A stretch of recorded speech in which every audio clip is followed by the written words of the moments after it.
Olha ao seu redor. Agora mesmo, observe os rostos dos homens perto de você. A ciência nos diz algo assustador. 1 em cada 200 homens neste planeta carrega no sangue a marca de uma mesma pessoa. Isso não é um acidente nem uma coincidência. É uma cicatriz genética, deixada pelo ato de violência mais massivo da história da humanidade. Estamos acostumados a ouvir falar dele como um grande comandante, unificador de terras e governante sábio. Mas e se eu dissesse a vocês que por trás desses títulos se esconde o arquiteto de um genocídio, cuja crueldade não era um impulso emocional, mas uma indústria fria? Neste vídeo, desceremos aos cantos mais sombrios da história.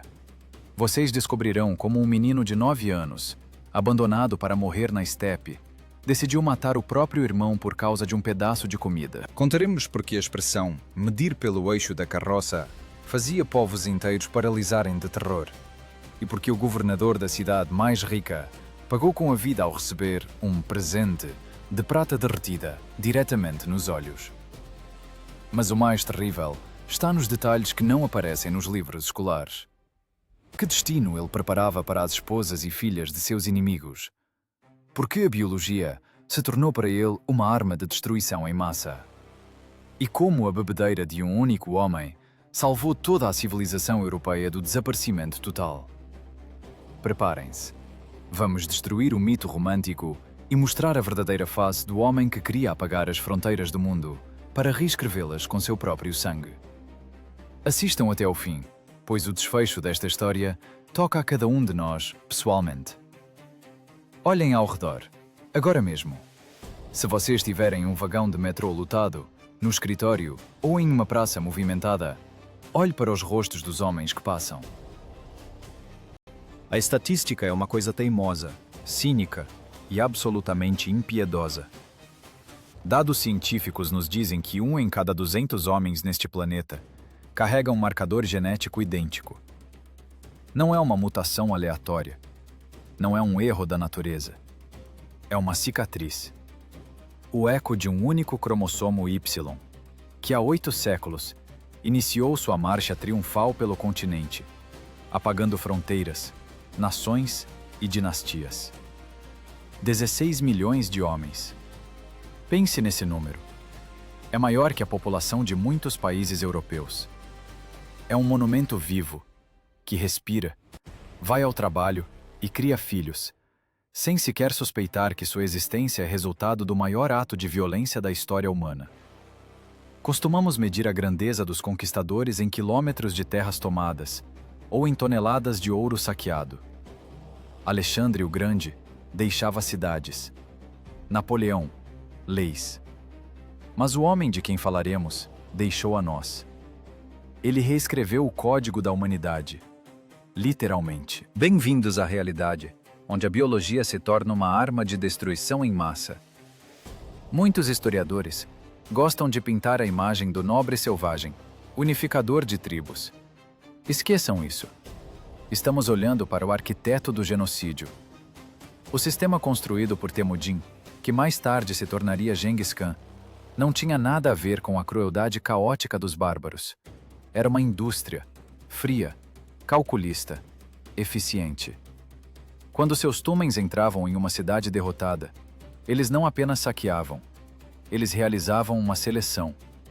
Era darwinismo elevado ao posto de política de Estado. As mulheres dos povos derrotados não eram vistas como pessoas, eram troféus, recursos, incubadoras para o novo mundo que o Khan estava construindo. Não era uma questão de luxúria.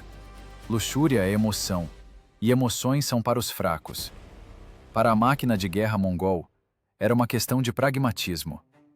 Como destruir o inimigo de forma que ele nunca mais levante a cabeça? Matar seus soldados? Pouco. Queimar suas casas? Eles construirão novas. É preciso apagar sua identidade. É preciso fazer com que a próxima geração, nascida sobre as cinzas, fale a sua língua e carregue o seu sangue. Era uma assimilação forçada em nível celular. Imaginem essa linha de montagem. A cidade caiu. A fumaça encobre o sol, transformando o dia em crepúsculo. Os homens que ousaram resistir, ou simplesmente tiveram a infelicidade de serem mais altos que o pino da roda, já estão mortos. Seus corpos adubam a estepe, e então começa a distribuição. As mulheres mais bonitas, saudáveis e nobres, são selecionadas para o Khan e seus filhos. Essa é a elite. A segunda categoria vai para os comandantes de 10.000 e de 1.000. As restantes são entregues aos guerreiros comuns. Não é o caos de uma soldadesca bêbada. É um procedimento burocraticamente verificado, prescrito nas leis não escritas, e mais tarde bem concretas, da grande Yasa. Cada casamento desses era uma sentença de morte para toda uma linhagem. No momento em que o guerreiro mongol levava a mulher para sua tenda, ele não estava apenas satisfazendo um instinto. Ele estava substituindo o código genético do povo derrotado pelo seu próprio. Milhares de anos de evolução, traços faciais únicos, cor dos olhos, predisposição para artes ou ofícios das civilizações conquistadas, tudo isso se dissolvia no gene dominante da estepe. Como tinta derramada em um copo de água limpa, a água inevitavelmente escurecia. Vocês perguntarão, como um ser humano é capaz disso? Onde está o limite da crueldade? A resposta é simples e terrível. Para eles, isso não era crueldade. Você não considera cruel o fazendeiro que cruza as melhores raças de gado, livrando-se das fracas? Genghis Khan via a humanidade exatamente assim, como um rebanho que precisa de um pastor com mão firme e um chicote longo. O maior prazer, atribuem a ele estas palavras, é vencer os inimigos, persegui-los, privá-los de seus bens, ver seus entes queridos em lágrimas, montar em seus cavalos e apertar em seus braços suas esposas e filhas. Soa como a bravata de um maníaco? Não. É a confissão honesta de um gestor que vê na mulher apenas um instrumento de poder. É a desumanização absoluta, elevada a culto. E esse culto funcionava. O medo desse destino abria os portões das cidades mais rápido que as máquinas de cerco. Os rumores voavam à frente da cavalaria mongol. Pais matavam suas filhas apenas para que não caíssem nas mãos dos homens com rostos infernais. Mas nem a morte era sempre uma salvação contra a profanação da memória. Muitas vezes nos perguntamos, qual é o preço do progresso? Admiramos as rotas comerciais seguras que mais tarde ligariam o Oriente e o Ocidente. Falamos de diplomacia, de papel-moeda, do primeiro mundo globalizado, a Pax Mongólica. Mas o alicerce desse mundo foi misturado com sangue e destinos destruídos de milhões de mulheres, cujos nomes a história sequer preservou. Suas vozes foram abafadas pelo estrondo dos cascos do exército vitorioso. Elas permaneceram apenas como números silenciosos nos relatórios genéticos dos laboratórios modernos. Mas para construir tal máquina, para desligar em si mesmo tudo o que é humano e transformar-se em uma função, em uma espada viva, é preciso um motivo. As pessoas não nascem com um coração de gelo. Ninguém vira monstro por ter uma vida boa. Para desejar possuir o mundo inteiro e remodelá-lo à sua imagem, é preciso sobreviver a uma perda que queime a alma até às cinzas. É preciso sentir um medo e uma humilhação tamanhos, após os quais restam apenas dois caminhos: morrer na lama ou tornar-se a própria morte. Olhem para o mapa da Eurásia. Imaginem uma estepe sem fim, varrida por todos os ventos. O inverno lá dura uma eternidade, e o frio penetra até os ossos. Foi lá, entre yurtas e esterco de ovelha, muito antes de o mundo conhecer o nome do abalador do universo, que um menino tremia de frio. Ele não tinha exército, ele não tinha poder, ele não tinha sequer comida, e brigava com cães por um osso roído. Em seus olhos, ainda não havia aquele brilho de aço que faria os imperadores da China e os chás de Quaresme perderem a razão de tanto terror. Em seus olhos havia apenas medo. Um medo animal, pegajoso, de uma vítima encurralada. E foi exatamente nesse canto, sob o uivo do vento da estepe, que começou a nascer a ira que um dia queimaria metade do mundo. A estepe não perdoa a fraqueza. ela a devora.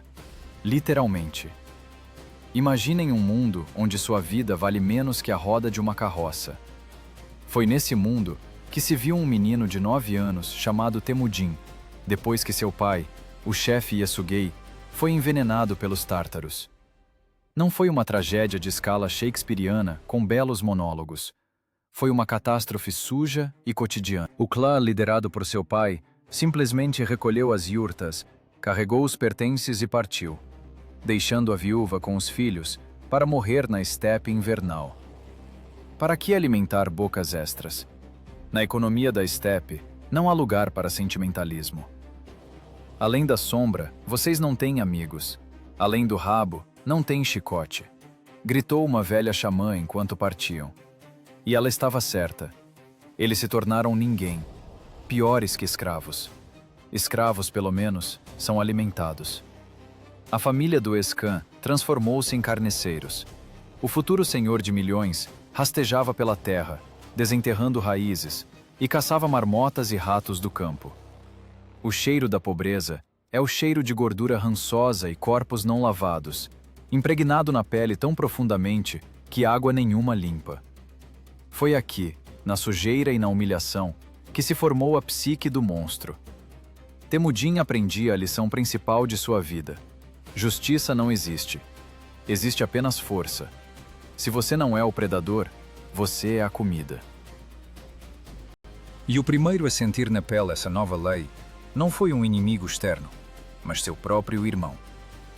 Bekter, meio-irmão de Temujin, que, sendo o homem mais velho da família, começou a tomar para si os melhores pedaços da caça. Em qualquer outra cultura, chamariam isso de rivalidade adolescente. Meninos brigam, é normal. Mas Temujin já não era uma criança normal. Sua psique deformara-se sob o peso do medo constante da morte pela fome. A cena foi curta e assustadora em sua banalidade. Bekter tomou de Temujin uma cotovia caçada e depois um peixe. Temujin não chorou. Não foi reclamar para a mãe. Ele simplesmente chamou seu irmão mais novo, Khazar. Eles se aproximaram de Bekter, que estava sentado em uma colina observando calmamente o rebanho, seguro de sua impunidade. Temujin pela frente, Khazar por trás. 2 arcos. 2 estalos de corda. Bekter nem teve tempo de entender que havia sido sentenciado. Ele caiu, atravessado por flechas, implorando apenas para não matarem o irmão caçula. A mãe, Hoelun, uivava de dor, chamando seus filhos de cães que roem o próprio ventre. Mas Temujin permaneceu em silêncio.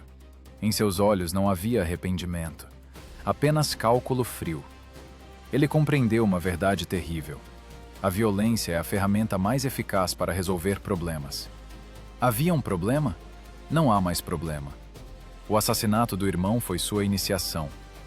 Ele cruzou a linha que separa o homem da fera e descobriu que do outro lado respira-se mais fácil.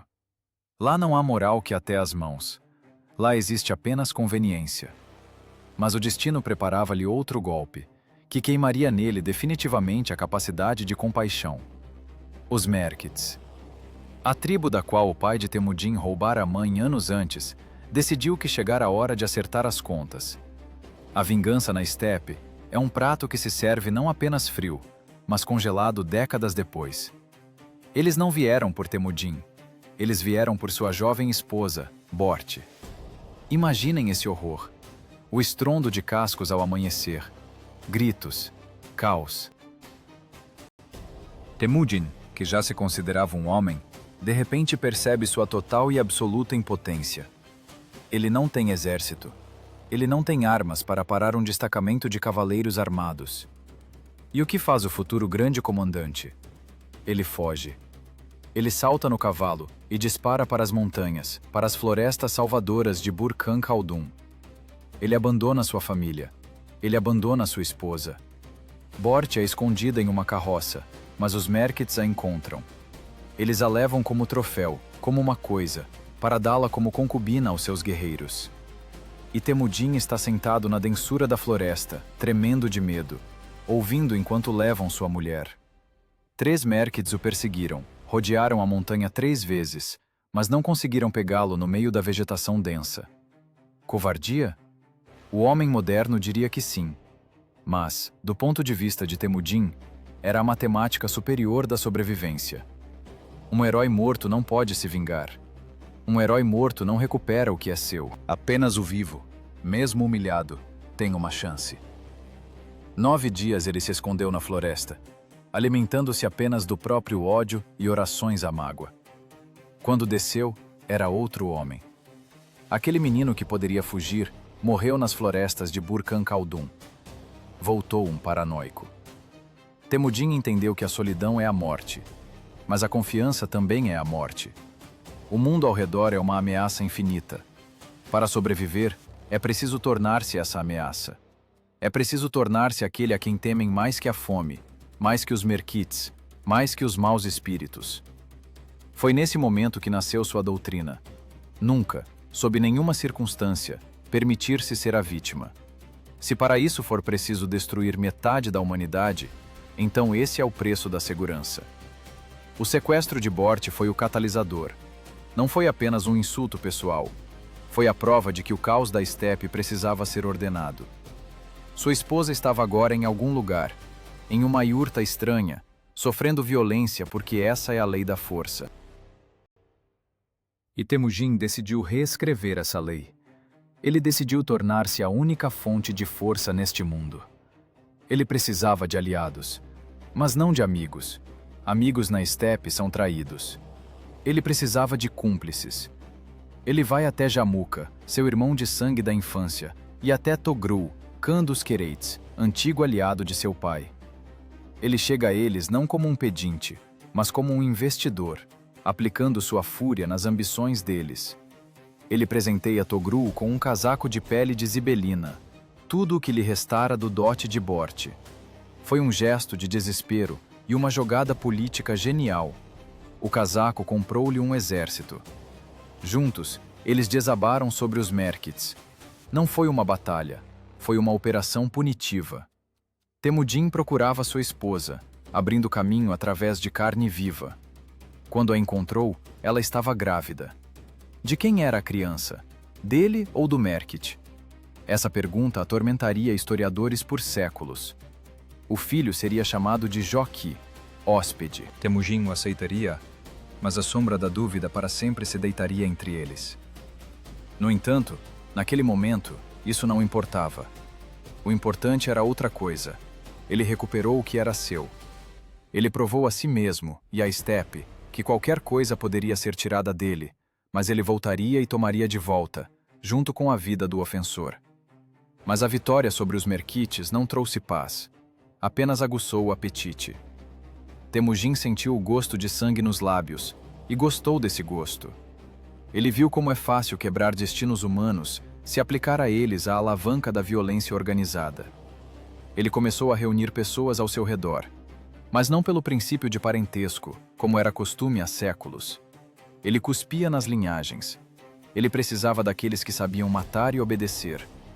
A ele afluíam párias como ele mesmo, pessoas sem passado, pessoas que não tinham nada a perder, pastores, escravos fugitivos, ladrões. Ele lhes deu um objetivo. Ele lhes deu uma estrutura. Ele lhes disse: sigam-me e comerão carne todos os dias. Traiam-me e invejarão os mortos. Era um elevador social que funcionava com a energia da pura crueldade. Temujin criava uma nova comunidade, unida não pelo sangue dos ancestrais, mas pelo sangue derramado dos inimigos. Assim, passo a passo, do menino acuado escondido nos arbustos, crescia o arquiteto do império. Sua ferida não cicatrizou. Ela infeccionou e transformou-se em armadura. Ele não sentia mais a dor das outras pessoas, porque sua própria dor preenchia todo o espaço interior. O mundo, para ele, dividiu-se em duas categorias: os que se submeteram e os que devem morrer. Não havia terceira opção. E lá longe, no horizonte, já despontavam as iurtas dos tártaros, os mesmos que envenenaram seu pai. O vento trazia cheiro de queimado. Temujin olhava para o leste, e seus olhos eram vazios e frios, como o céu de inverno da Mongólia. O mecanismo da vingança fora acionado. e só a morte poderia pará-lo. Ano de 1202. O vento na estepe muda de direção. Se antes ele trazia cheiros de rebanhos de ovelhas e fumaça de fogueiras, agora o ar estava impregnado com o gosto metálico da inevitabilidade. Temudin marcha contra os tártaros, os mesmos que envenenaram seu pai, os mesmos que por décadas foram os hegemonistas da estepe, gozando da proteção do Império Dourado Jin. Para qualquer outro clã, seria apenas uma guerra por pastagens ou vingança de sangue. Saquear, matar alguns chefes, pegar as mulheres e ir embora.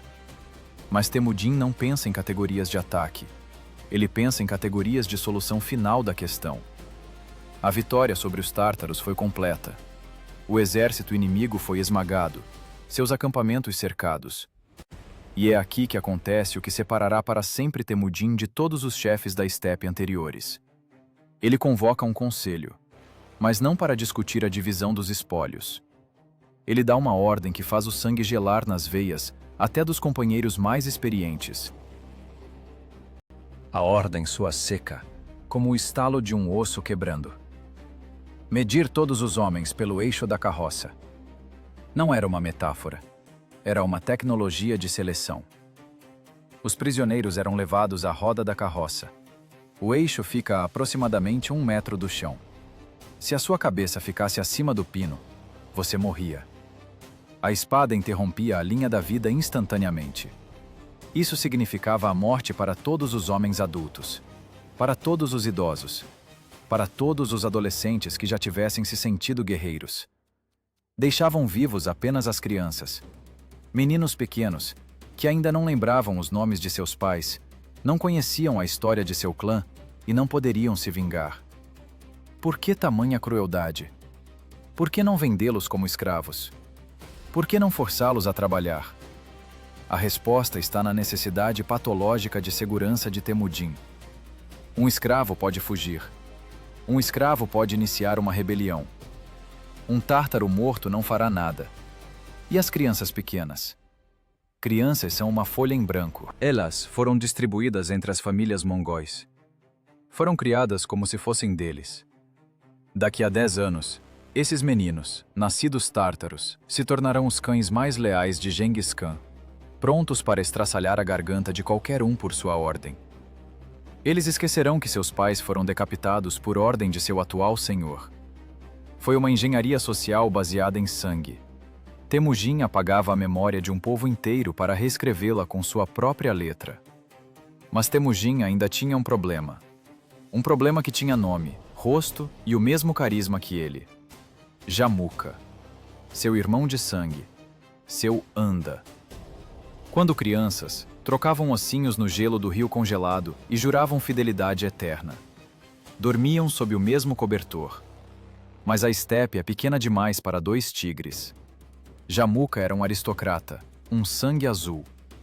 Ele acreditava nas tradições, no direito da nobreza de governar a plebe. Temujin, filho de um pária, desprezava as tradições. Ele construía uma meritocracia.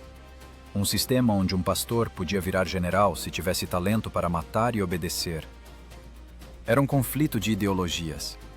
O velho mundo contra a nova ordem. O confronto durou anos.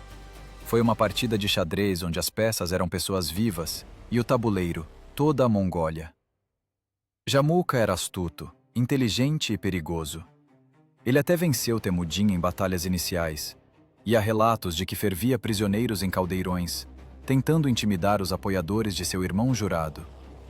Erro. O medo não afastou as pessoas de Temudin, apenas as convenceu de que com Jamuka não se podia negociar. O desfecho veio de repente, e por ironia do destino, refletia espelhadamente a filosofia de Temudin. Jamuka foi traído por seus próprios homens. Seus companheiros, decidindo que a estrela de seu senhor havia se posto, amarraram-no e o levaram ao acampamento de Temudin, esperando uma recompensa. Eles achavam que traziam um presente. Estavam errados. Temudin olhou para os traidores amarrados e proferiu a frase que se tornou uma sentença. Como se pode confiar naqueles que levantaram a mão contra seu clã natural? Os traidores foram executados imediatamente, na frente de Jamuka. A lealdade para Temudin era uma moeda mais valiosa que o ouro. Até a lealdade ao inimigo ele valorizava mais do que a traição em seu favor. Então veio a última conversa dos dois irmãos de sangue. As fontes talvez romantizem este momento, mas a essência é verdadeira. Temudin ofereceu a vida a Jamuka. Ofereceu-lhe ser o segundo no império, esquecer o passado, voltar para baixo do mesmo cobertor. Mas Jamuka era orgulhoso demais e inteligente demais. Ele sabia, no céu só pode haver um sol, e na Mongólia, apenas um Khan. Se você me poupar, disse Jamuka, eu serei um piolho no seu colarinho, um espinho na sua bota. Serei o eterno símbolo da alternativa, e os insatisfeitos sempre afluirão para mim. Mate-me. Mas mate-me sem derramamento de sangue, para que meu espírito não deixe o corpo e permaneça como protetor de seus descendentes. Foi um pedido de morte digna, a morte de um aristocrata. Temudin o atendeu. Quebraram a coluna de Jamuka, silenciosamente, sem respingos de sangue, sem decapitação. Foi um ato de respeito supremo e, ao mesmo tempo, um ato de limpeza final. Com o estalo da espinha de Jamuka, quebrou-se a espinha da velha aristocracia tribal. Não havia mais rivais. Não havia mais alternativas. Agora Temudin estava sozinho no topo de uma montanha de cadáveres. Mas diante dele havia uma tarefa ainda mais difícil do que vencer inimigos. Ele precisava vencer a própria estrutura da sociedade da estepe. Por séculos, as pessoas ali se dividiam em clãs e tribos: Merkites, Quereites, Naimanos, Tártaros. Eles se matavam porque nós não somos eles. Temudin decidiu destruir esse sistema. Ele misturou as pessoas como um baralho de cartas. Proibiu viver em acampamentos de clãs. Dividiu as tribos em dezenas e centenas, misturando no mesmo esquadrão antigos inimigos. O Merkit de ontem agora estava na fila ombro a ombro com o Querite de ontem. Foram proibidos de usar os nomes de suas tribos. Restou-lhes apenas um nome, Mongóis, e apenas uma lealdade, ao Khan. Foi uma revolução. Imaginem que amanhã desapareçam todas as nações e reste apenas o cidadão da terra, submisso a um ditador. Temudin criou uma nação do zero, forjando-a na fornalha da guerra civil. Ele tirou das pessoas seu passado para dar-lhes um futuro no qual seriam donos do mundo. Mas o preço desse futuro era a submissão absoluta, escrava. A personalidade foi apagada. Existe apenas a função. Você é um cavaleiro da dezena. Seu chefe de dezena responde por você com a cabeça. Você responde com a cabeça pelo chefe de dezena. Responsabilidade coletiva, cimentada pelo medo e pelos espólios. No ano de 1206, a estepe silenciou. A fumaça dos incêndios se dissipou. Os inimigos estavam mortos ou assimilados. Temudin, o menino que comia ratos, tornou-se o governante único do espaço de Altai a Kingan. Mas para ele era pouco. Ele entendia que essa máquina, que ele montou a partir de material humano, não podia ficar parada. Ela funciona apenas com o combustível da guerra. Se parar, as velhas mágoas virão à tona e a construção desmoronará. Ela precisa de um objetivo. Ela precisa de um inimigo externo. Nas margens do rio Onon, já começavam a erguer o estandarte branco de 9 caudas. Mensageiros cavalgavam para todos os cantos da estepe, convocando os chefes para o grande Kurultai. Não era apenas uma reunião. Era a coroação da besta. O mundo ainda não sabia que ali, nas profundezas da Ásia, já fora ativado o mecanismo de um relógio que explodiria a tranquilidade das civilizações. Enquanto os príncipes na Rússia banqueteavam e o chá de Quaresma desfrutava de sedas e sorvete, na estepe forjava-se o ferro, que logo provaria o gosto do sangue deles. O tempo das tribos acabou. Começava o tempo do império. E a primeira lei desse império seria a morte por desobediência. Ano de 1206. Rio Onon. Se pudessem se transportar para lá, naquele dia em que a história deu sua guinada mais brusca, Vocês seriam ensurdecidos não pela cacofonia de uma festa, mas pelo silêncio. O silêncio de dezenas de milhares de pessoas, paralisadas em expectativa. A estepe, geralmente cheia de sons, relinchos de cavalos, gritos de pastores, choro de crianças, calou-se. No centro desse oceano silencioso de gente, erguia-se o estandarte branco com 9 caudas feitas de crinas de iaques. Sob ele, estava um homem que deixara de ser Temujin. Xamãs batiam tambores, invocando o eterno céu azul como testemunha. Nesse momento, nasceu Genghis Khan, o governante oceânico. Um título que soava como um desafio à própria geografia. O homem que, até pouco tempo, era caçado como um lobo, agora se declarava vigário de Deus na Terra. Mas não foi apenas uma mudança de nome. Foi a proclamação de um novo sistema operacional para a humanidade. As velhas leis, baseadas em tradições e respeito aos mais velhos, foram descartadas. Em seu lugar veio a IASA. Muitos chamam a IASA de um código de leis. É um erro. Era um manual de instruções para um campo de concentração do tamanho de um continente. A IASA não protegia direitos. Ela destruía o conceito de indivíduo. Genghis Khan, lembrando o gosto da traição nos lábios, criou um sistema onde a traição se tornava matematicamente impossível. Escutem este ponto que soa como uma sentença. Se de 10 homens um foge, todos os 10 são executados. Se de uma dezena fogem todos os 10, toda a centena é executada. Pensem nessa aritmética da morte. Não é apenas crueldade. É uma jogada psicológica genial. Genghis Khan amarrou seus guerreiros com correntes invisíveis, que eram mais fortes que o ferro. Seu companheiro à direita não é apenas um amigo. Ele é refém da sua bravura. E você é refém da dele. Você não pode fugir, porque matarão seus irmãos. Você não pode deixá-lo fugir, porque matarão você. Nesse sistema, cada um tornava-se carcereiro de cada um. O medo do inimigo no campo de batalha empalidecia diante do medo de falhar com sua dezena. Isso transformava pastores de ontem, acostumados à vida livre, em falanges monolíticas, movendo-se como um único organismo.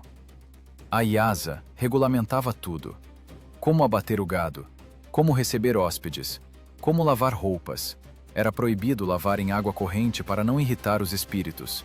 Até a higiene obedecia ao medo místico. Por adultério, morte. Por roubo de cavalo, morte. Por mentira, morte. A lista de crimes era curta, e a punição uniforme. A espada.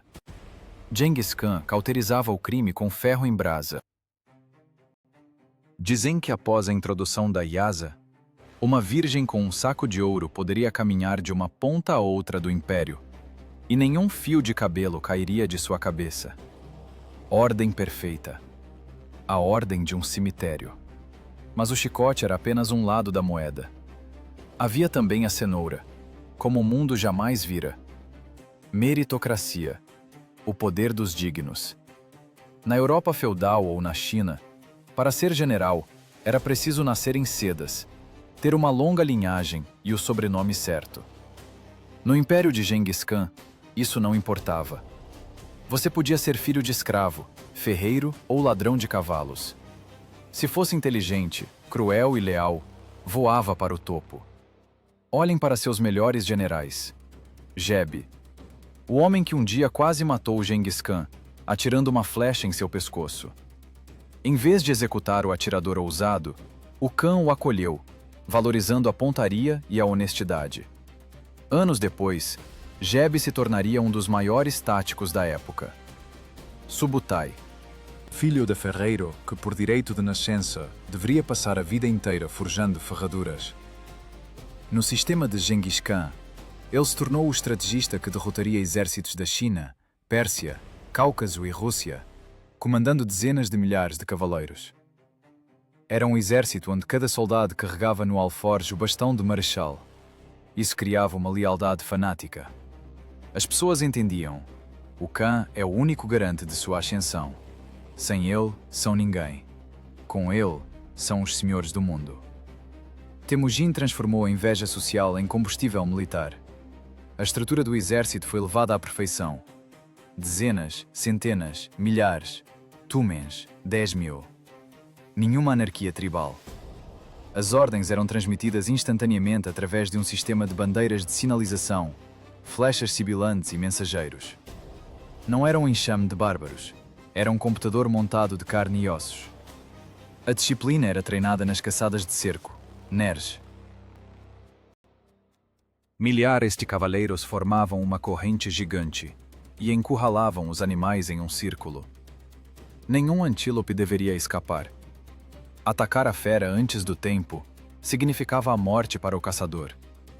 Deixar a fera escapar, desonra. Assim, eles aprendiam a cercar exércitos inimigos. Para os mongóis, a guerra tornou-se apenas caça a outra presa. Humanos correm mais devagar que antílopes e morrem com a mesma facilidade. Toda essa construção colossal era a projeção do trauma interno de um homem. O pequeno Temujin, abandonado para morrer, que temia cada ruído, cresceu e construiu um estado-fortaleza. Um estado onde tudo é controlado, onde não há surpresas, onde qualquer caos é suprimido com a morte. Seu império era sua defesa psicológica, expandida ao tamanho de um continente. Ele queria controlar o mundo, para que o mundo nunca mais pudesse machucá-lo. Ao final do ano de 1206, a máquina estava montada. Ela zumbia de impaciência. 100.000 dos melhores cavaleiros do mundo, armados com poderosos arcos compostos que atingiam a 300 metros, esperavam a ordem. A estepe fora conquistada, os inimigos internos destruídos, mas a economia de guerra exigia espólios. Não se pode manter um exército com promessas. Ele precisa de ouro, sedas, escravos e novas pastagens. Os olhos do Khan voltaram-se para além das paredes de feltro de seu mundo. Para onde, além da grande muralha, viviam pessoas que se vestiam com tecidos macios e bebiam vinho em taças de jade. Para onde as cidades eram enormes como montanhas e as riquezas pareciam infinitas. As civilizações dos povos sedentários olhavam para os estepários como selvagens sujos, indignos de atenção. Eles nem suspeitavam que nas iurtas às margens do Onon já estavam traçados os mapas de sua ruína. O vento começava a soprar para o sul e para o oeste, e esse vento trazia o cheiro não só do inverno iminente, mas do incêndio vindouro. Na tenda do Khan chegavam mercadores espiões, contando sobre as fraquezas dos grandes impérios. Longe, a milhares de quilômetros, na rica e arrogante Quaresma, os governantes contavam seu dinheiro e intrigavam uns contra os outros, certos de sua invencibilidade. Eles ainda não sabiam que seu destino já fora decidido num conselho de homens que não sabiam ler, mas sabiam matar com perfeição. O mecanismo estalou. A primeira flecha foi colocada na corda. A história parou à espera do disparo. E o motivo para o início do fim do mundo não seria uma grande batalha, mas um erro diplomático cometido por um governador ganancioso da distante cidade de Otrar. A estupidez de um único funcionário logo custaria a vida de milhões. Na história, há momentos que parecem insignificantes até que derrubam o mundo no abismo. A curva errada, a palavra errada, ou, como no nosso caso, a ganância disfarçada de vigilância. Ano de 1218. Uma enorme caravana aproxima-se dos portões de Otrar, a pérola cintilante na borda do Império Quaresme. 450 mercadores, 500 camelos carregados de prata, ouro, seda chinesa, peles de zibelina e remédios misteriosos. Não era um exército, era uma mão estendida para um aperto. Genghis Khan, que acabara de conquistar o norte da China, olhava para o ocidente. Ele não queria guerra, ele queria comércio. Ele queria sua parte no rio infinito de dinheiro da Rota da Seda. Sua mensagem ao sultão de Quaresme, Muhammad, era enganosamente simples. Eu sou o senhor das terras do sol nascente, e tu és o senhor das terras do sol poente. Que haja entre nós um firme tratado de amizade e paz. Soa razoável? Para nós, sim. Mas para os olhos arrogantes da elite de Quaresme, era um insulto. Quem é esse nômade sujo para se chamar de igual à sombra de Alá na terra? Para eles, os mongóis eram selvagens que bebiam sangue e não lavavam roupas. O governador Inalchuk, governante de Otrar, olhava das altas muralhas para a poeira levantada pelos camelos. Mas ele não via diplomatas. Ele via espiões. E, o que é pior, ele via uma presa fácil. Inalchuk tomou uma decisão que assinaria a sentença de morte de milhões. Ele acusou os mercadores de espionagem. Era uma mentira conveniente para justificar o saque. Por sua ordem, 450 pessoas foram massacradas, suas mercadorias confiscadas. O governador sentou-se em seu palácio, mexendo nas sedas chinesas, e pensou que havia feito o negócio do século. Ele pensou que havia roubado um bandido qualquer. Ele não entendia que acabara de puxar o pino de uma granada do tamanho de um continente. Mas as notícias têm o hábito de vazar pelas paredes. Um homem escapou. Um cameleiro, escondendo-se entre o gado, escapou na noite. Ele cavalgou até o cavalo cair, depois correu até os pulmões queimarem, para levar a notícia da traição à tenda do Khan. Imaginem o silêncio na tenda de Genghis Khan quando ele ouviu isso. Embaixadores do comércio, sob sua proteção pessoal, degolados como ovelhas. Era a violação da lei mais sagrada da estepe, a lei da hospitalidade e da inviolabilidade dos embaixadores. E ainda assim, Genghis Khan não atacou imediatamente.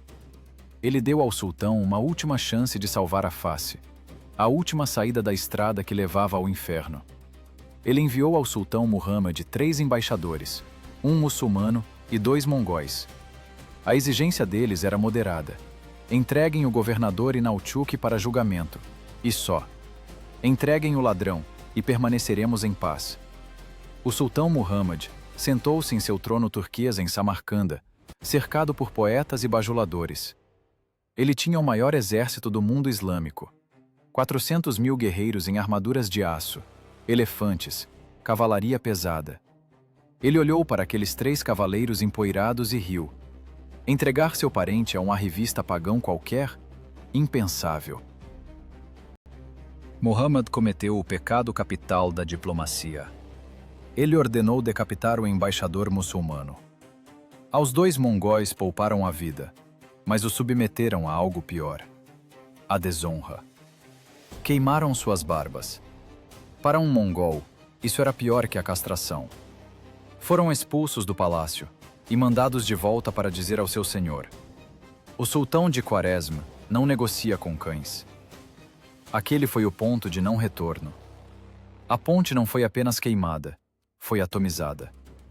Quando os embaixadores mutilados voltaram, Genghis Khan não gritou. Ele não teve um ataque de histeria. Ele foi para a montanha sagrada Burkhan Khaldun. Subiu ao topo sozinho. Tirou o chapéu e desamarrou o cinto, colocando-o no pescoço como um escravo, expondo sua vulnerabilidade diante do céu.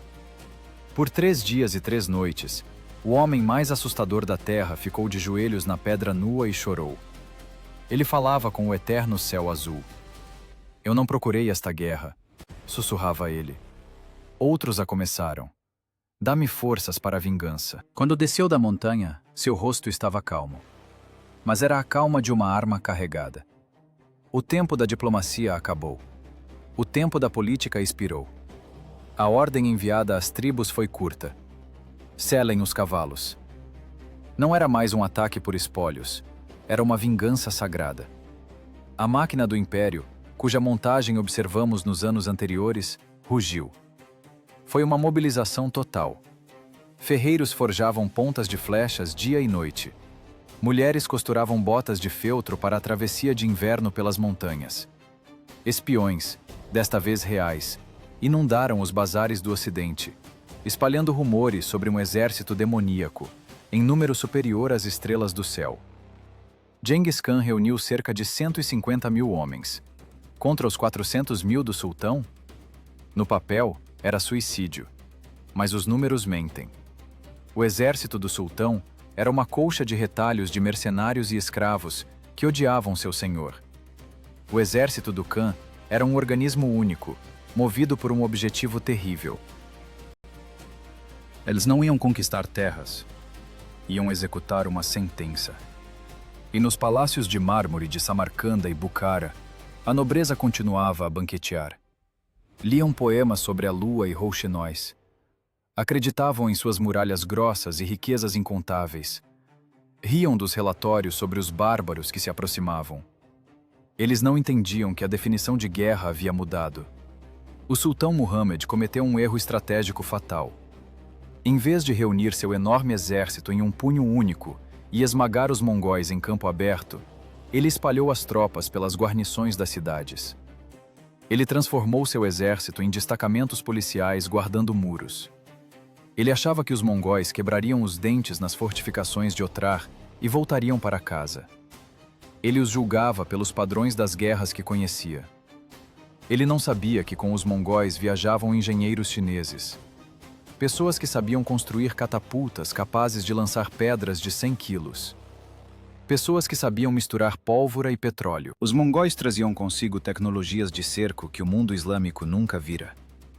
Eles traziam não apenas espadas, traziam matemática e química. A caravana da morte começou seu movimento lento para o oeste. Era uma cobra de ferro e músculos estendendo-se por quilômetros. A terra tremia, não metaforicamente, mas literalmente. Sismógrafos, se existissem, teriam enlouquecido. E à frente dessa avalanche cavalgava um velho com olhos de gato. Ele não precisava mais de ouro. Ele precisava de Inalchuk. Ele precisava de Muhammad. Ele queria ver suas cidades queimarem até a fumaça encobrir o sol. Em Otrar, o governador Inalchuk verificava as trancas dos portões. Ele recontava os estoques de grãos. Ele se sentia seguro. Tinha muralhas, tinha soldados, tinha o deserto protegendo os acessos. Ele não sabia que já estava morto. Apenas seu corpo ainda não havia percebido o fato. O vento do Oriente transformou-se em furacão. O horizonte escureceu. Não eram nuvens de tempestade.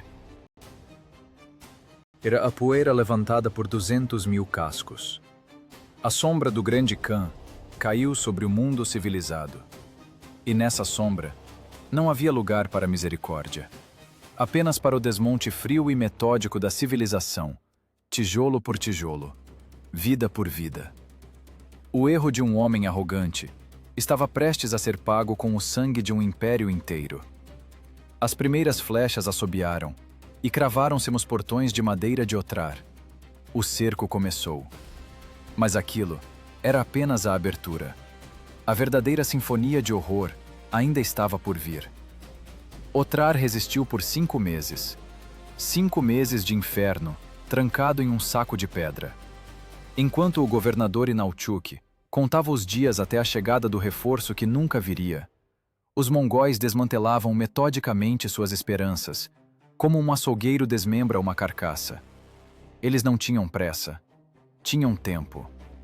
Quando um traidor, e nessas histórias sempre há um traidor, abriu os portões esperando clemência, o massacre não aconteceu de imediato. Os mongóis simplesmente entraram, como água enchendo o porão de um navio naufragando.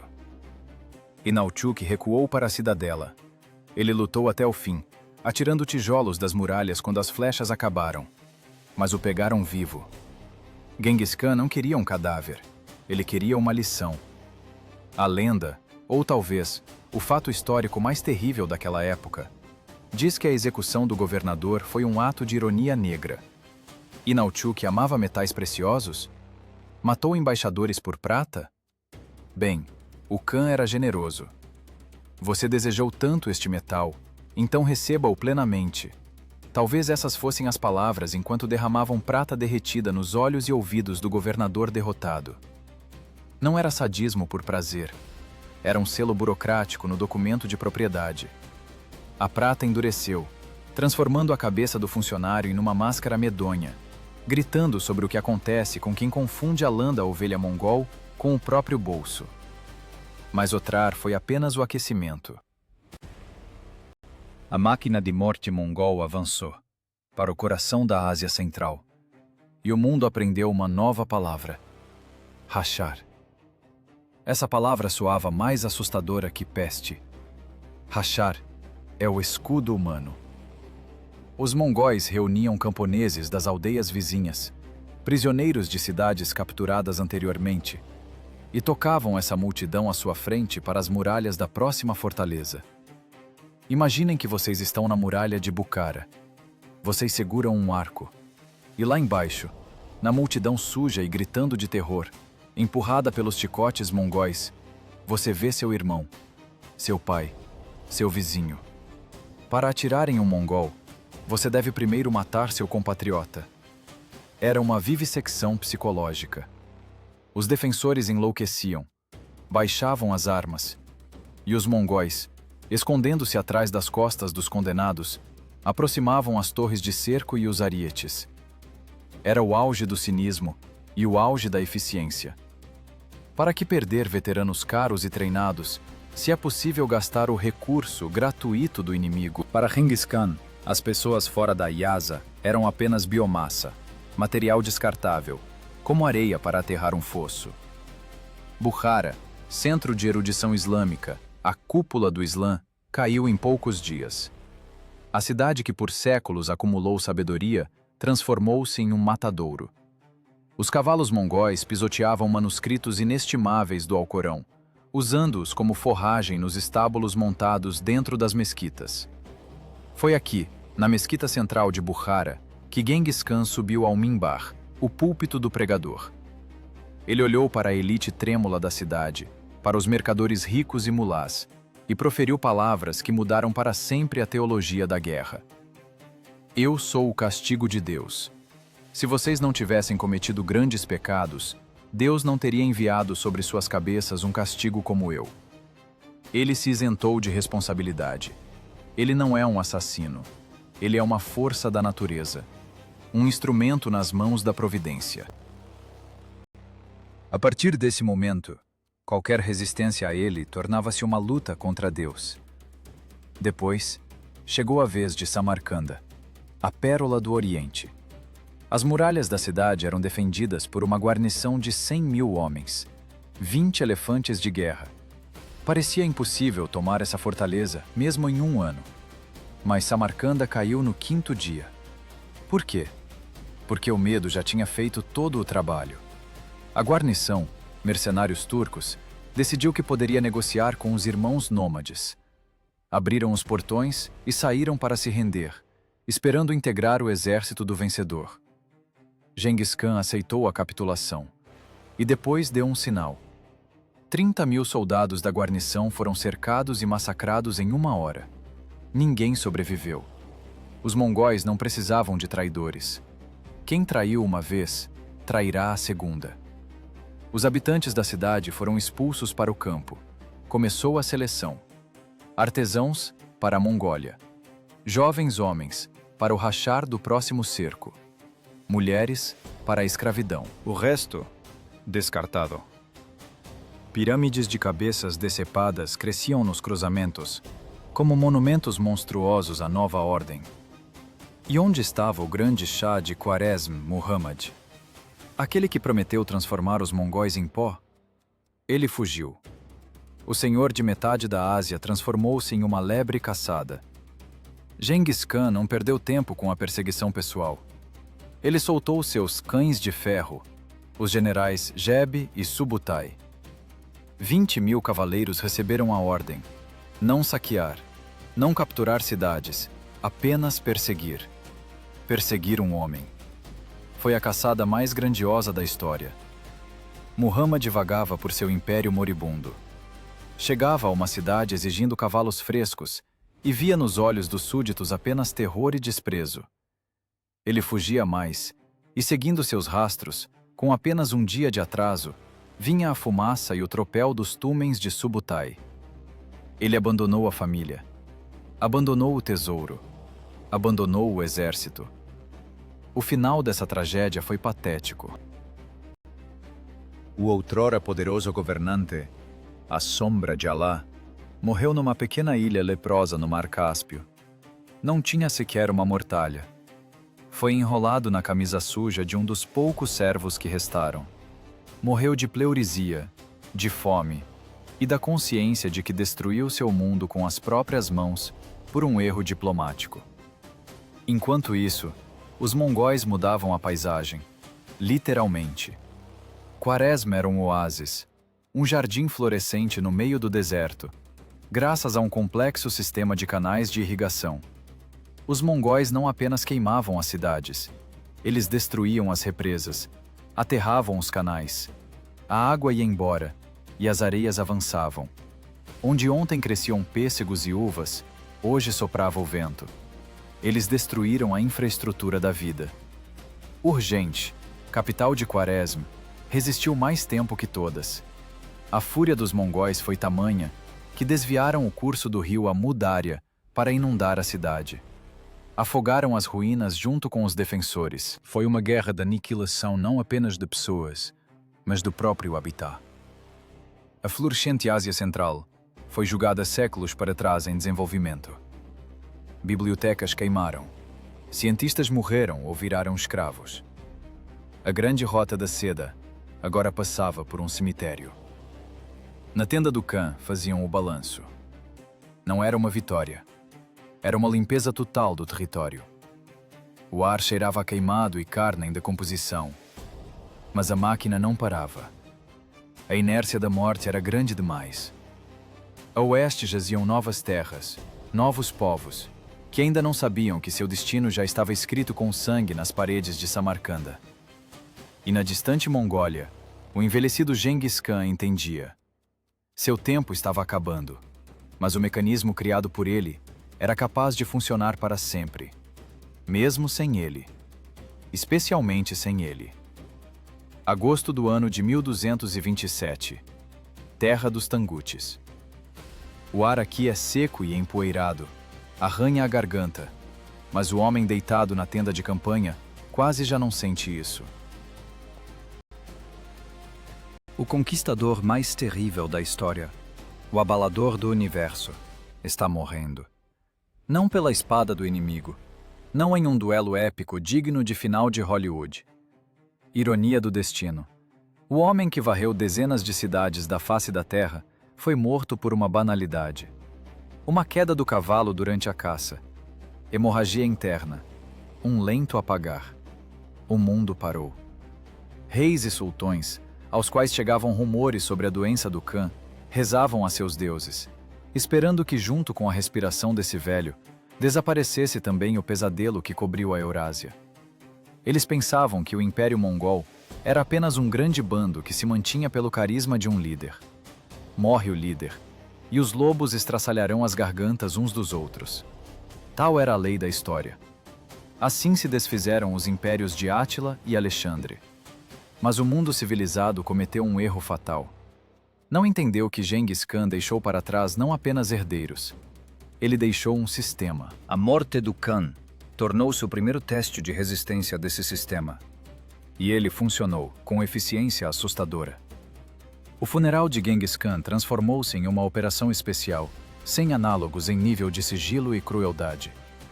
O corpo foi levado para as estepes natais, para a montanha Burkhan Khaldun.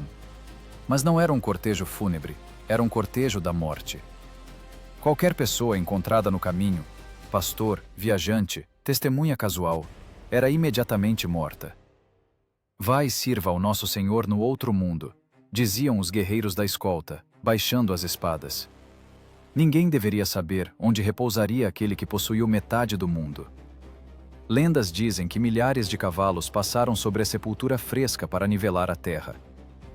Dizem que o leito de um rio foi alterado para que a água escondesse o local do enterro para sempre. E depois, para fechar o círculo de silêncio, executaram aqueles que construíram o túmulo. E em seguida executaram aqueles que executaram os construtores. O segredo tornou-se absoluto. Até hoje não sabemos onde ele jaz. Genghis Khan dissolveu-se na estepe, tornando-se seu espírito, seu vento, sua eterna ameaça. Mas enquanto o corpo esfriava na terra, o mecanismo do império continuava girando, sem sequer diminuir as rotações. Mensageiros com paisas, tábuas douradas de autoridade, continuavam a cavalgar do Mar Amarelo ao Cáspio. Impostos eram coletados. Guarnições permaneciam nas muralhas. O censo populacional continuava. O império provou que era maior que seu criador. No Kurultai do ano de 1229, Ogedei foi eleito o novo grande Khan, o terceiro filho. Por que ele? Pois havia o furioso Chagatai, guardião da Yasa. Havia Tolui, gênio militar, favorito do pai. Mas Genghis Khan era um visionário. Ele sabia que Chagatai era cruel demais e iniciaria uma guerra civil.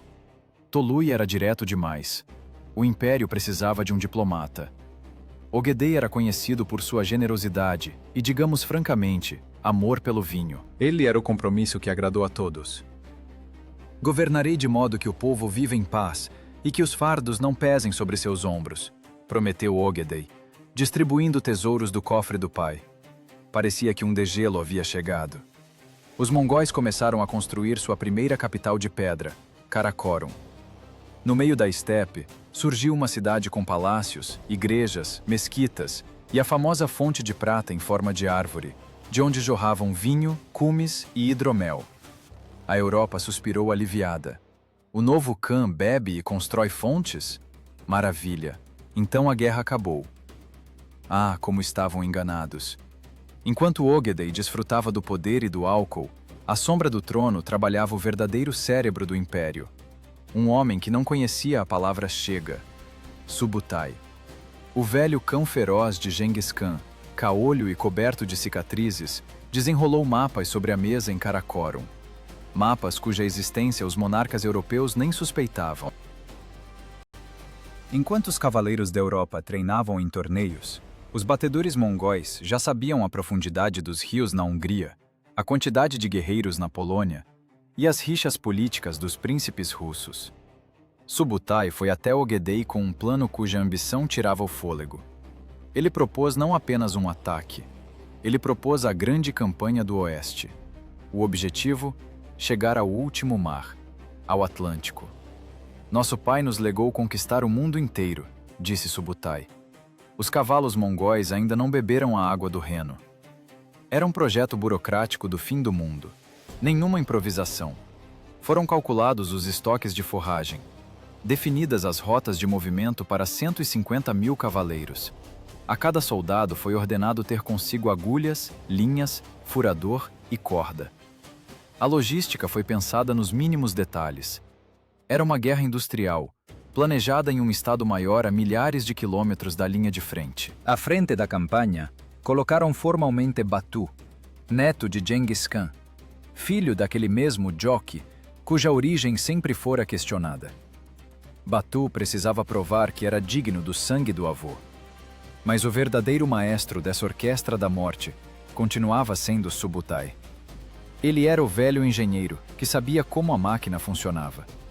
E ele sabia que a Europa era uma colcha de retalhos de reinos orgulhosos, mas desunidos, incapazes de se unir mesmo diante do apocalipse. Ano de 1235. O Kurultai toma a decisão. A sorte está lançada. O exército começa a se reunir. A terra volta a tremer, mas desta vez o epicentro desloca-se para o oeste. O vento que sopra no rosto dos príncipes russos e reis húngaros torna-se mais frio. Eles sentem esse frio, mas atribuem ao clima. Eles não sabem que é o hálito de um morto. Genghis Khan morreu, mas sua vontade, criptografada nas leis da Yasa e nos esquemas táticos de Subutai, está viva. O fantasma da Grande Estepe levantou-se da tumba e montou novamente na cela. Desta vez, ele não parará até que os cascos de seu cavalo toquem a arrebentação do oceano. O mundo pensava que o pior já tinha passado, mas a verdade era que Genghis Khan apenas lançara o alicerce. E as paredes da prisão para os povos da Europa seriam erguidas por seus herdeiros. E eles tinham para isso todas as ferramentas: máquinas de cerco, disciplina e uma indiferença absoluta, gélida, pela vida humana. O volante girou. Próxima parada: Ryazan, Kiev, Legnica.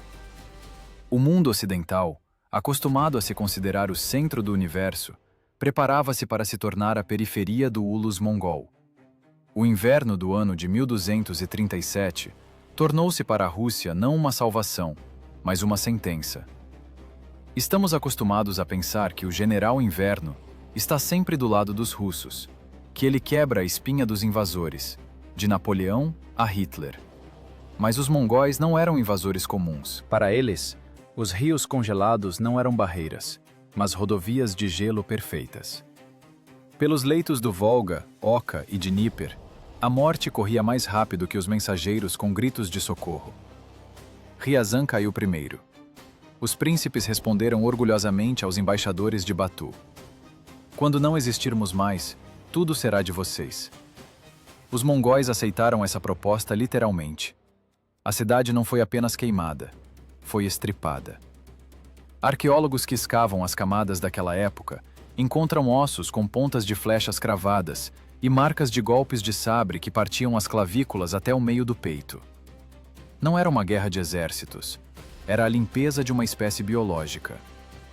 Depois chegou a vez de Kiev. A mãe das cidades russas, a capital das cúpulas douradas, transformou-se em vala comum.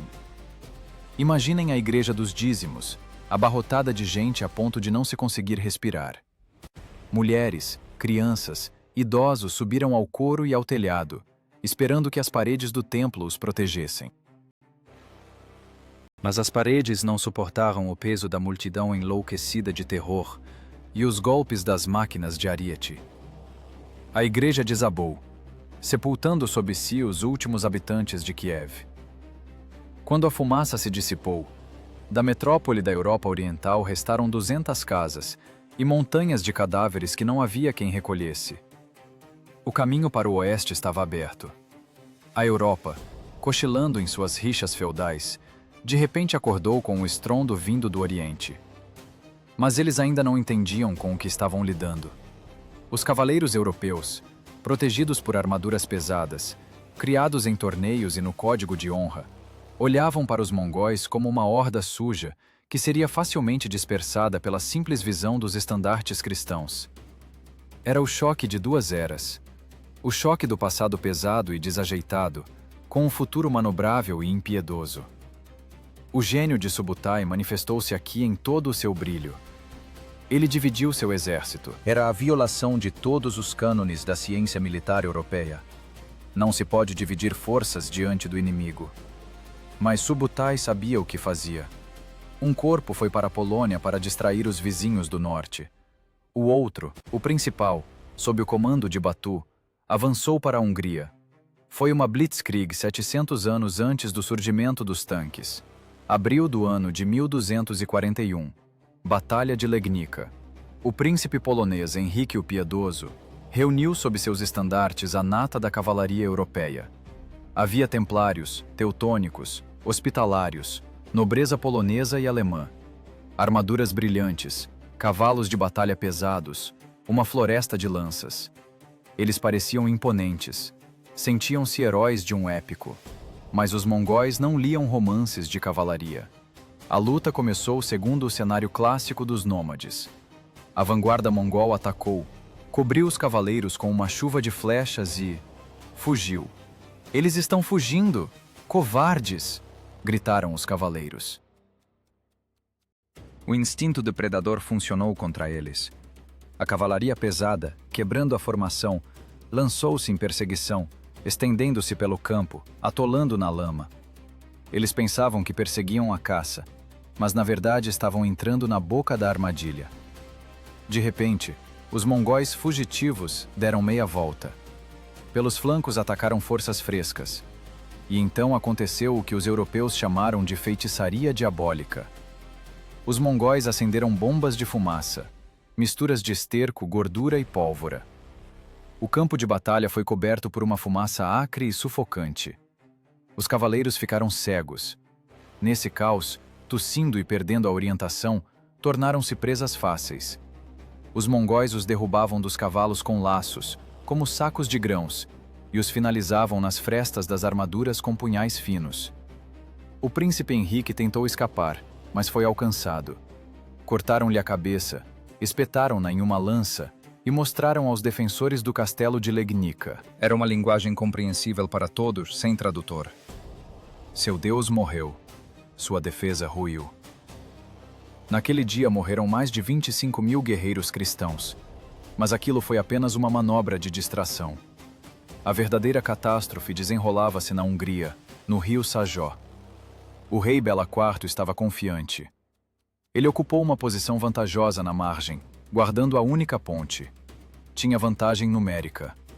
Mas esqueceu que não lutava contra homens, mas contra engenheiros. Subutai construiu pontes flutuantes rio abaixo durante a noite, transportando parte das tropas para a retaguarda dos húngaros. E de manhã, quando o rei se preparava para a batalha pela ponte, os mongóis usaram artilharia. Catapultas e balistas, que geralmente eram usadas apenas para cercos de cidades, foram roladas diretamente para o campo de batalha. Foi uma revolução tática. Enormes pedras e potes com petróleo em chamas voaram contra as fileiras compactas dos besteiros húngaros que guardavam a travessia. Eles limparam o caminho com trovões e relâmpagos, escreveu um cronista. O exército húngaro viu-se cercado. Os mongóis não atacaram de frente. Simplesmente cercaram o acampamento e começaram a fuzilá-lo metodicamente com arcos, sem entrar na zona de alcance. Era um tiro ao alvo. Os cavaleiros corriam lá dentro, incapazes de alcançar o inimigo. E então, Subutai usou seu truque psicológico favorito. Ele deixou a Ponte de Ouro. Ele propositalmente deixou uma estrada livre, não bloqueada por tropas. Era uma saída. Esperança. Os húngaros, perdendo a vontade de resistir, largaram armas e armaduras para fugir leves. Pensavam que estavam se salvando. Na verdade, transformaram-se em alvos móveis. Um homem que foge não resiste. É conveniente matá-lo pelas costas. Os mongóis os perseguiram por vários dias, cobrindo a estrada de cadáveres. A terra encharcou-se de sangue, tanto que a grama na planície de Morre não cresceu por mais um ano. Após a batalha, chegou a hora da contabilidade. Os mongóis eram pragmáticos. Precisavam de relatórios para o Khan. Mas como contar 60.000 cadáveres? Cabeças são pesadas e apodrecem rápido. Por isso, introduziram uma nova moeda de contabilidade: orelhas. Os vencedores andavam pelo campo, cortando a orelha direita de cada inimigo morto. 9 grandes sacos. 9 sacos cheios de orelhas humanas foram enviados a Batu Khan como prova do trabalho cumprido. Nesses sacos jaziam orelhas de condes, bispos, barões e milicianos simples. Para a faca mongol, todas as orelhas eram iguais.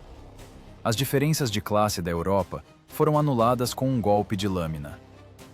A Europa estava em ruínas. A cavalaria, como força militar, deixou de existir em uma única primavera. O mito da invencibilidade dos cruzados cobertos de ferro foi pisoteado na lama pelos cascos dos cavalos mongóis baixinhos. O pânico tomou conta do continente. O imperador do Sacro Império Romano, Frederico II, escrevia cartas ao rei inglês implorando ajuda. Mas ninguém queria enviar tropas para o matadouro. Nas igrejas de Londres a Roma adicionaram uma nova oração: A furore normanorum libera-nos, Domine. Já não funcionava. Agora sussurravam: Da fúria dos tártaros livrai-nos, Senhor. O caminho para o último mar estava livre. Viena tremia. A Itália preparava-se para a evacuação. Não havia mais muralhas, nem exércitos capazes de parar Subutai. As patrulhas mongóis já avistavam o mar Adriático. Parecia que a história da civilização cristã chegava ao fim.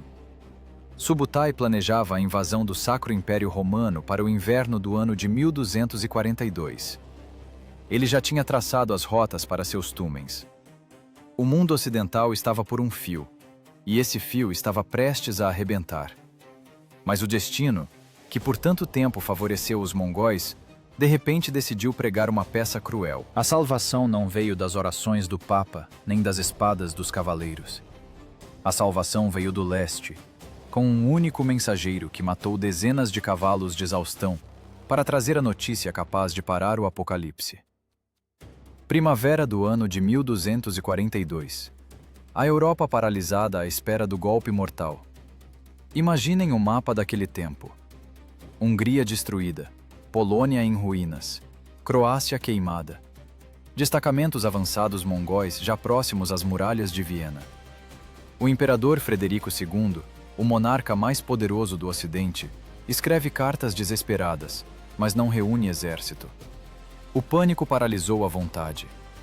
Nas catedrais de Paris e Londres, as pessoas não perguntam se os mongóis virão. Perguntam: quando? Subutai, aquele velho lobo caolho, já traçou a rota até o último mar. Para o Atlântico faltava uma arrancada. No verão, os cavalos deveriam beber água do Reno e, no inverno, pisotear os vinhedos da França. Nenhuma mística, apenas logística. Os cavaleiros europeus provaram sua total incompetência.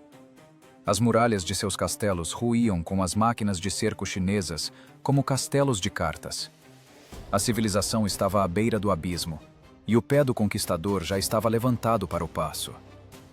Mas então aconteceu o que os crentes chamaram de milagre, e os cínicos, a piada mais cruel da história. O mensageiro. Um único cavaleiro, coberto com a poeira de 6.000 quilômetros.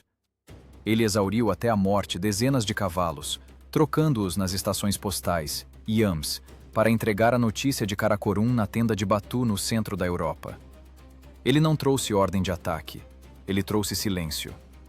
Em 11 de dezembro do ano de 1241, no outro lado do mundo, na distante Mongólia, o coração do império parou.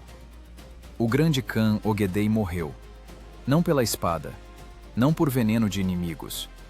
Matou-o o único inimigo que os mongóis nunca conseguiram vencer, o álcool. Ogedai era um governante bondoso, amigo generoso, mas bebia vinho assim como seu pai bebia o sangue dos inimigos, sem medida. Chagatai, o guardião da Yasa, até designou um funcionário especial para ele, para limitar a quantidade de taças bebidas. Ogedei concordou obedientemente em beber menos taças, mas ordenou que fizessem sua taça pessoal 2 vezes maior. Ironia digna de epitáfio. O homem que possuía metade do mundo perdeu a batalha para o próprio fígado. Para nós, é uma anedota histórica. Para Batu e Subutai, foi uma catástrofe. Segundo a Yasa de Genghis Khan, a morte do grande Khan para tudo. Qualquer guerra, qualquer campanha, qualquer assunto de Estado é congelado. Todos os descendentes de Genghis Khan, xinguizidas, são obrigados a voltar para a Mongólia para o grande Kurultai, a fim de eleger o novo governante. Isso não se discutia. Era uma lei gravada no subconsciente. Se Batu ficasse na Europa, tornaria-se um pária, separatista, rebelde. Ele perderia o direito de voto na partilha do poder. E o poder em Karakorum era mais importante que todas as riquezas de Paris e Roma juntas. Imaginem esse momento na tenda do comandante. Subutai, gênio da guerra, segura nas mãos o plano de conquista do universo. Ele tem um exército no auge da forma. Tem um inimigo de joelhos. E lhe dizem: pare, estamos dando meia volta. A maior operação militar da história foi cancelada devido a um procedimento de votação. O exército mongol deu meia volta. Parecia o recuo de um tsunami. Um momento atrás estavam ali, prontos para engolir o mundo, e agora não estão mais. Eles partiam não como fugitivos, mas como predadores chamados pelo dono. No caminho de volta, para não irem de mãos vazias, passaram com fogo e espada pela Sérvia e Bulgária, simplesmente de passagem. Mas a Europa estava salva. Os cronistas ocidentais não podiam acreditar em seus olhos. Escreviam que a força da oração expulsou os mongóis, que anjos lhes apareceram, que o próprio Papa reverteu a escuridão com sua palavra. Eles não sabiam que não foi Deus quem os salvou, nem a bravura dos cavaleiros, nem a força das muralhas. A civilização ocidental foi salva pela bebedeira de um único homem na distante estepe asiática.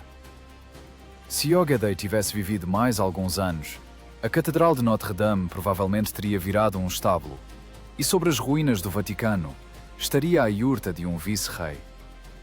Muitas vezes buscamos na história grandes significados. Queremos acreditar que o bem vence o mal, que o progresso é inevitável. Mas a história do Império da Cicatriz nos ensina o contrário. Tudo pode ser decidido pelo acaso. Um coágulo microscópico, Uma taça de vinho a mais, e milhões de vidas, culturas inteiras e línguas ganham o direito de existir, o qual não deveriam ter pela lógica da guerra. A Europa permaneceu viva, assustada, humilhada, dessangrada, mas viva. Os mongóis foram para o Oriente, deixando para trás uma faixa de terra eimada e um medo que se impregnou na memória genética dos europeus por séculos. A palavra tártaro virou sinônimo de inferno. Mas a presença física do império não existia mais. O freio de emergência do apocalipse funcionou. Mas, ao partir, os mongóis não desapareceram. Eles apenas mudaram a forma de presença. A máquina militar transformou-se em um garrote político e econômico. Batu não foi ao Kurultai pessoalmente. Era esperto demais e temia ser envenenado pelos concorrentes. Ele parou no Volga. Ali, no baixo curso do grande rio, ele fincou sua lança dourada no chão e disse: "Aqui será minha casa." Assim nasceu a Horda Dourada, o estado que por 300 anos seria a sombra pairando sobre a Europa Oriental. Em vez de administração direta, controle remoto. Em vez de guarnições em cada cidade, sistema de decretos e cobradores de impostos. Querem governar? Obtenham permissão do Khan. Querem viver? Paguem o dízimo. Era um esquema de extorsão em escala estatal. Os mongóis construíram um sistema parasitário perfeito. Não gastavam forças com ocupação, apenas sugavam recursos, usando o medo como principal ferramenta de coleta de impostos. O vento da história acalmou. A poeira assentou. No lugar dos incêndios, começou a crescer grama. Os sobreviventes rastejavam para fora das florestas e cavernas, olhando com desconfiança para o horizonte vazio.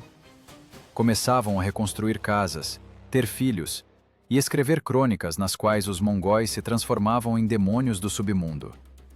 Mas o mundo já não era o mesmo. Ele ficou menor, ficou unido. E embora os mongóis não tenham chegado ao Atlântico, quebraram as barreiras que separavam a humanidade há milhares de anos. O império recuou, mas deixou uma cicatriz. E essa cicatriz começou a sarar, transformando-se em algo surpreendente, em estradas, em rotas comerciais, em troca de ideias. Paradoxo. Mas foi exatamente esse fim de mundo frustrado que se tornou o início da globalização.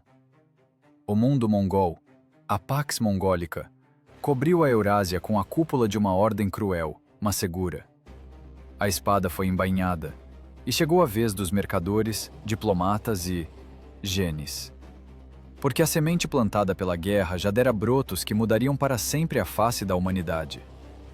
Quando a poeira dos cascos, assentada sobre metade do globo terrestre, finalmente se dissipou, a humanidade se viu em uma realidade completamente nova. Estamos acostumados a olhar para a invasão mongol como uma catástrofe, como um buraco negro na história que jogou a civilização para trás. Mas vamos ser honestos e cínicos, como patologistas. Se descartarmos as montanhas de crânios, as bibliotecas queimadas e as dinastias destruídas, o que resta no final? Resta a globalização. A primeira, verdadeira e cruel globalização. Historiadores chamam isso de Pax Mongólica.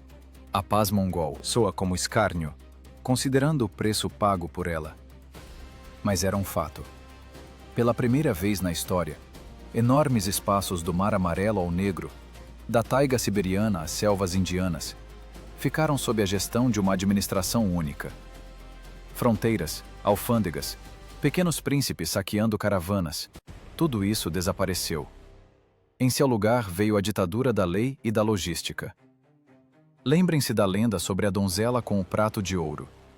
Diziam que uma jovem mulher bonita poderia pegar um prato cheio de moedas de ouro e caminhar de Cambalik, a atual Pequim, até a Crimeia. E ninguém ousaria tocar nela nem no ouro. Por quê? Porque o medo da Lhasa era mais forte que a ganância. Genghis Khan e seus descendentes criaram uma zona de segurança absoluta. Mas era a segurança de um pátio de prisão, onde a ordem é mantida não pela consciência, mas pela inevitabilidade da punição. Por essas estradas seguras, pavimentadas sobre os ossos de milhões, fluíram não apenas sedas e especiarias. Fluíram ideias, tecnologias, invenções. Era a internet do século XIII. A Europa, trancada em seu canto escuro, de repente teve acesso a engenheiros chineses, astrônomos persas e matemáticos indianos. Pólvora, bússola, papel-moeda, a imprensa, todas essas tecnologias, que em breve permitiriam ao Ocidente dominar o mundo, vieram pelas rotas postais mongóis. Colombo navegará para a América segurando uma bússola inventada na China e sonhando em encontrar o caminho para o país do Grande Khan, descrito por Marco Polo. Sem Genghis Khan, não haveria a era dos grandes descobrimentos geográficos. Mas a globalização sempre tem efeito colateral. Fronteiras abertas deixam passar não apenas mercadores e filósofos. Deixam passar a morte. As rotas comerciais mongóis tornaram-se rodovias perfeitas para a peste. A peste negra, nascida em algum lugar nas profundezas da Ásia, aproveitou a infraestrutura mongol para chegar à Europa. O cerco de Caffa, no ano de 1346, é o momento em que a biologia tornou-se novamente uma arma. O Khan da Horda Dourada, Jani Beg, incapaz de tomar a fortaleza genovesa, ordenou carregar as catapultas com cadáveres de pessoas mortas pela peste. Ele lançava a morte para além das muralhas. Os navios genoveses, fugindo desse inferno, trouxeram para a Europa ratos, pulgas e o bacilo que mataria 1/3 da população do continente. Foi a última flecha póstuma de Genghis Khan. Seu império, mesmo se desfazendo, continuava a reduzir a população do planeta, agora pelas mãos de micróbios. No entanto, a marca mais profunda deixada pelo abalador do universo não está escrita nos livros de história. Está escrita dentro de nós, em cada célula. Voltamos àquilo com que começamos: a biologia, a estatística, a genética. O império de Genghis Khan desmoronou. A Horda Dourada desapareceu. A dinastia Yuan caiu. O Ilkhanato dissolveu-se nas areias. Os palácios de Karakorum viraram ruínas cobertas de mato. Mas há um monumento impossível de destruir. São os 16 milhões de homens vivendo hoje, que carregam em seu cromossomo Y o marcador único do aglomerado estelar. É o eco genético daquele mesmo menino Temudin, que um dia tremia de frio na estepe e jurou que nunca mais seria fraco. Ele venceu a morte da maneira mais confiável conhecida pela natureza. Ele se multiplicou. Sua busca por segurança através da dominação levou-o a tornar-se o patriarca de uma enorme parte da humanidade. Pensem neste paradoxo. O maior assassino da história tornou-se um dos mais bem-sucedidos criadores de vida. Olhamos para os habitantes modernos da Ásia Central, China, Rússia, Europa Oriental, e vemos traços faciais formados por aquela grande mistura de sangue. Nós somos descendentes de vencedores e vencidos, estupradores e vítimas, fundidos em um único fundo genético. Somos o produto de um trauma que sarou, deixando para trás uma cicatriz. Uma cicatriz no corpo do mundo.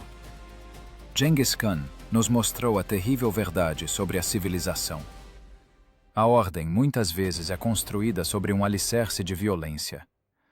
O intercâmbio cultural é pago com sangue, e a unidade é alcançada através da destruição da diversidade. Vivemos no mundo que ele construiu. Usufruímos da imunidade diplomática de embaixadores, uma lei que ele introduziu sob pena de morte. Vivemos em um mundo global, cujo protótipo ele criou com fogo e espada. Então quem é ele? Um demônio sangrento que escapou do inferno para punir a humanidade? Ou um cirurgião impiedoso que, sem saber, realizou uma operação dolorosa, mas necessária, unindo órgãos dispersos em um único organismo da história mundial? Talvez a resposta não esteja no passado, mas no espelho. Temudin foi um homem que levou a natureza humana ao limite absoluto. Ele mostrou do que é capaz a vontade de um homem, multiplicada pelo medo animal e pelo cálculo frio. Ele provou que o mundo pode ser mudado. A questão é apenas o preço. Olhem ao redor mais uma vez. Olhem para o mapa do mundo riscado por fronteiras. Olhem para os feeds de notícias. Ouçam como os políticos falam sobre a nova ordem mundial. Vocês ouvem? Não é apenas política. É o eco distante de cascos na terra congelada. É a sombra de um homem que entendeu que, se você não controla o caos controla você. A história da cicatriz terminou, mas a ferida que ele infligiu ao tempo nunca cicatrizará. Porque nós somos essa ferida. E agora, sabendo o preço que a humanidade pagou por sua unificação, quero perguntar a vocês apenas uma coisa. Se vocês tivessem a oportunidade de voltar atrás, àquele inverno frio nas margens do Onon, e encontrar o menino pequeno e faminto com olhos de lobinho, vocês estenderiam a mão para aquecer seu coração e evitar a morte de milhões? Ou puxariam a espada e o matariam, salvando o mundo do horror, mas, talvez, privando-nos do futuro em que vivemos agora?